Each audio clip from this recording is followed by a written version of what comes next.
Hello, I'm Jake Tapper in Washington, where the State of our Union is praying for Sri Lanka. We have a lot of politics to get to this morning, including an interview with President Trump's attorney, Rudy Giuliani. But I want to begin with the horrific breaking news out of Sri Lanka, an island nation off the southern coast of India. There are at least 200 people who have been killed, 450 more injured this morning after 8 coordinated bombings across the country on this Easter Sunday. The explosions occurred at churches as worshipers attended Easter Mass. There were also bombings at 3 hotels popular with foreign tourists, and there are close to 30 foreigners among the dead, according to Sri Lankan officials who said there have been arrests made this morning regarding the bombings. President Trump responded to the attacks this morning in a tweet offering his condolences about the terrorist attacks and saying we stand ready to help. I want to go now to CNN international diplomatic editor Nick Robertson, who joins me with more. And Nick, what's the very latest?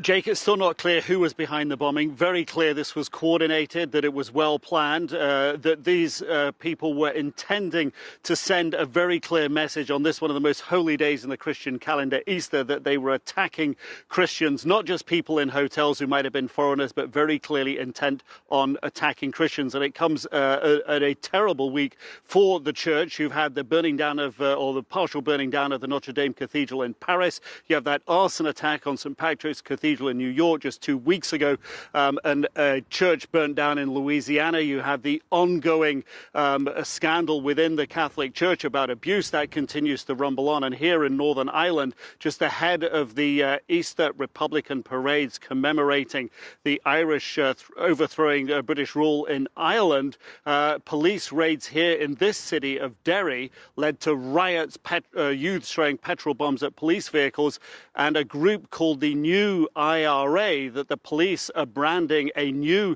type of terrorists, a new brand, a new breed of terrorists, stepped out, fired shots, and killed a local aspiring journalist. This is a tough time for Christians and a tough time this week for the church. Jake? Is there any information? I know the death toll in Sri Lanka keeps rising. Is there any information? I know no identification of who might be responsible, but is there any information about the 7 individuals who we're told have been arrested?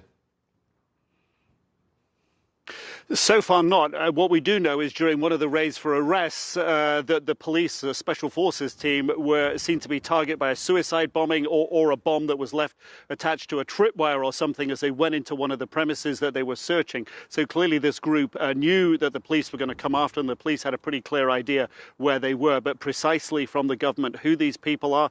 This is not a typical type of attack by the Tamil separatists who ended their 25-year civil war with the government there 10 years ago. This is not the type of attack they would perpetrate.